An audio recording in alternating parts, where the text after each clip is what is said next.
Hey everyone, good morning. It's Hillary, the marketing mom. Glad you're able to join me today. I hope you can hear me very well, hear and see me. Let me know in the comments where you're coming in from. And today we are going to be training on the five top tips five top pitfalls that work from home moms face in having any success in their business. So if you're a work from home mom, or you're thinking of becoming a work from home mom, or you've been struggling as a work from home mom, I want you to think about these five things that I'm going to be talking about today and see if you have fallen into one of these pitfalls, because it is literally detrimental to your success. And I'm going to be sharing with you a few tips to help you overcome some of these pitfalls, right? And how do I know that these are pitfalls? Because I have gone through them, and sometimes you need to pick yourself up out of them on a regular basis, okay? So I'm going to start with one that is very ironic. And at the same time, you may think, well, I work from home, so why is that a problem? Now, one of the things, and you probably will realize this, but how you look sometimes dictates how you feel. Now, I remember doing a video years ago, if you feel good, you would look good. And the reality is, if you feel good, you will perform well. And one of the pitfalls that a lot of work from home moms fall into is just letting themselves go. You're working from home and it's like, okay, big deal. I get out of the bed and 6 p.m. sees you still in your bathroom or your pajamas or some sort of combination between night clothes and your home clothes, all right? And you're saying to yourself, well, how is this going to affect my success? Now, let's think about this. If you're going through that day after day after day, most people, when they're sick, they stay in their sleep clothes. They're sick. They're feeling sick. They're in the bed and they're just feeling rotten. And they just continue to feel rotten. One of my good friends, she told me one day, if you're feeling sick, go and exercise. And I'm like, but I'm feeling sick. I'm not feeling to do anything. Now, she's a doctor, and she said, literally, go and take a walk, all right? And when you do something out of the ordinary like that is counter to what's the norm, you actually feel different. You start to shift. And all of a sudden, you start to feel like, yeah, I could take on the world. Well, it's the same thing if you let yourself go. As a mom, you're working from home, all right? You're working from home and you feel like, well, I'm home. I'm not going anywhere. Get dressed, put on the makeup, put on some nice clothes, all right? Every day I wake up and I dress for the day. Not only is it a good habit to demonstrate to your children, especially if your children are at home, that even though we're home, we're not just lounging around. We've got things to do. And the best way to prepare for things to do is to get dressed and get ready. So don't let yourself go. Make sure you get your hair done every once in a while. And I've fallen into those pitfalls, I'll be honest, right? I was working at home and I was just like, well, I don't need to get ready. I'm not going anywhere. So I'll just stay in my clothes. All right? You get dressed, you get ready, you prepare for the day. The same way you would prepare for the day if you were going to a day job out of the home. This is your job. Your business is your job. So you've got to prepare for your day. All right? So that's pitfall number one. Don't just let yourself go. The second thing is overdoing. All right? Now, as work from home moms, work is at home. All right. And this is tied into pitfall number 3, which is a lack of balance. Okay. Now, when you don't have balance in your work life situation, which happens to be at home, you will fall into the pitfall of overdoing. All right. Now, what do we mean by overdoing? We mean that as soon as you wake up in the morning, you don't even have breakfast. You jump on your computer and you start to work because it's like literally right there. All right. Some moms, they work from home and they don't have an office. It's like their bedroom is here and their desk is right next to their bed. So they literally roll out of bed onto the computer and they start working. No breakfast for the kids, no breakfast for themselves. And they just start working. And then all of a sudden, it's 11 o'clock and you're like, oh crap, I got to organize the house. All right. So creating balance is the way you're not going to overdo the work. Now, the reality is, if work is always at home, it's always in your face, you have this tendency to just be like, oh, let me just send off this quick email, or let me just do this. You've got to create balance in your life. Create work hours for yourself, even though you're working from home. Okay, now your work hours may not be a straight 8 hours from 8 to 4 or 9 to 5 with lunch. Okay, your work hours may not be that, but you have to create that work environment and work hours so that you don't overdo. That's part of the balance. If you don't have balance, you will fail. Okay, it's not because you're working a business, and if you're working the business 100% of the time you're going to have success. No, because you're a human being. You are first and foremost a mother. All right, if you are a work from home mom, you are first and foremost a mother, and you've got little ones to take care of. And whether we like it or not, the women are the nurturers of the household. And when I say the nurturers, if you don't think about dinner, what's going to happen? Okay, regardless of whether you have the best supportive husband or not, you are the one that has to think about breakfast. You are the one that has to think about dinner. 9 out of 10 times, you are the one that's thinking about the clean clothes that your children are going to be wearing the next day. So, yes, as a woman, we are the ones that think about the home. So you must create the balance in your life to know how to manage home and your work. Creating work hours is one of the first things, and then doing things multitasking. All right, we're not at the age where we have to go down to the river to wash our clothes. So while you're sitting down checking emails, a load of clothes could be washing in the washing machine. Okay, and then, you know, if you've got the kids, depending on the age of your kids, some of them could help with maybe preparing breakfast, laying the table, putting out the fruit, pouring the juice. All right, those type of things. Start learning how to delegate the same way you would in your office. Okay, and that's very important, because you must learn to create balance. You must learn delegation skills in your family. You are the head of your household, regardless of whether the men are the head of the household, yes, but you run the ship. All right, you run the ship as the mother, and you are the one that has to learn how to delegate. Daddy, you're going to be doing this, and this with the kids during these hours while I work. Okay, and that's just how it has to be. Okay, so the other thing that is detrimental to success is family resistance. Okay, and many entrepreneurs will say that the reason they weren't successful is not because of them, but because they just didn't have the support.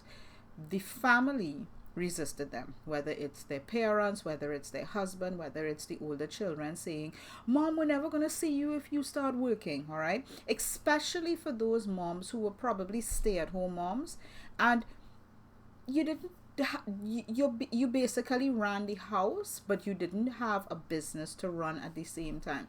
This, I think, is extremely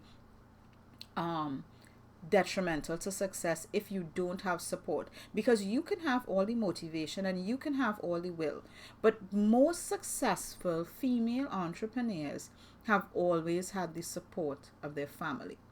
All right, and when your entire family is against you, your success, if you're successful, will be considered a miracle. Okay, how do you overcome family resistance? You've got to demonstrate to them the possibilities. You've got to demonstrate to them the savings. So, for example, if you are currently working out of the home, okay, you've got to demonstrate what are you going to be saving by coming home, bringing the kids home, and working a system at home, a business at home. You've got to demonstrate that on economic terms, especially to the men in your family.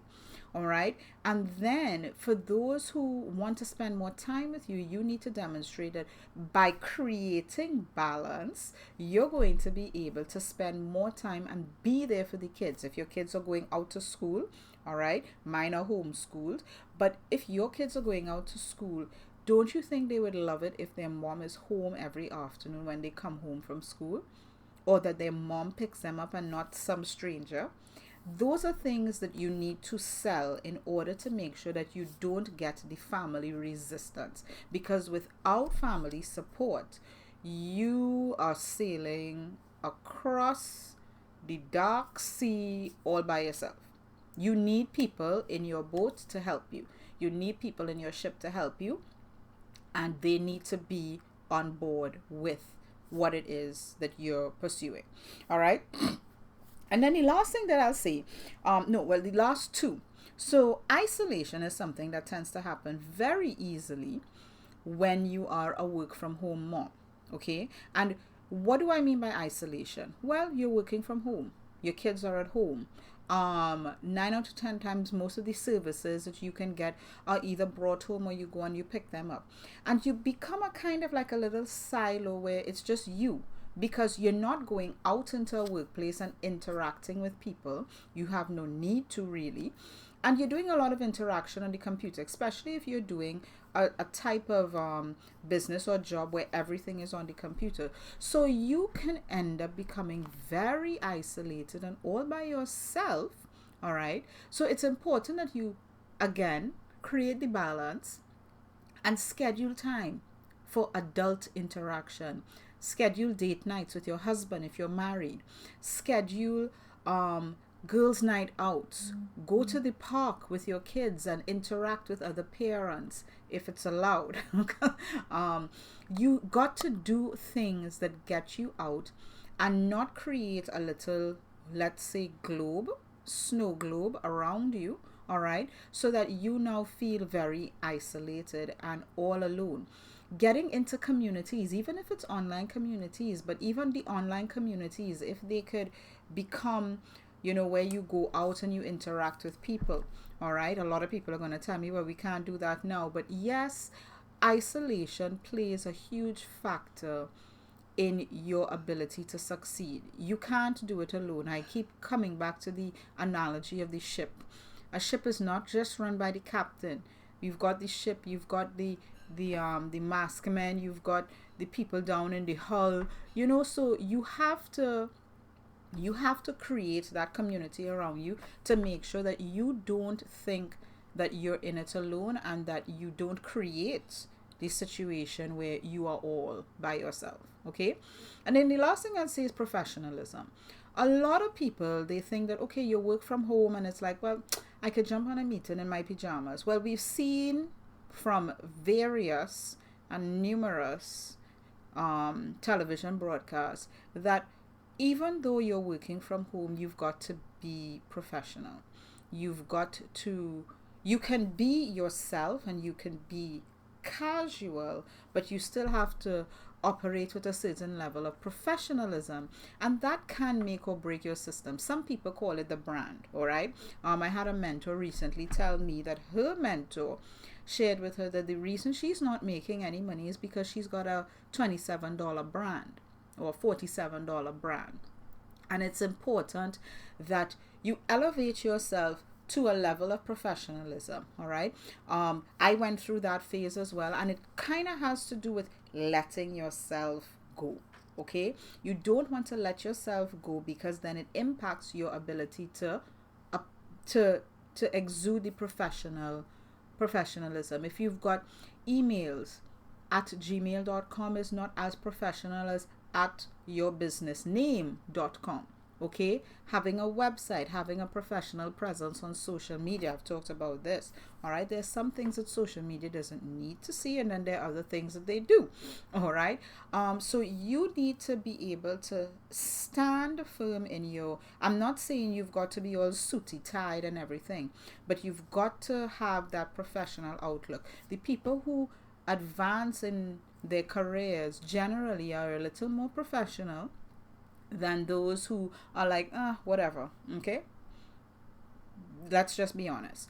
So I believe those were 6. All right, but we're going to talk about them again over the next few weeks in terms of how to really overcome them. And what we will see is that a lot of it, especially as a work from home mom, it centers around balance.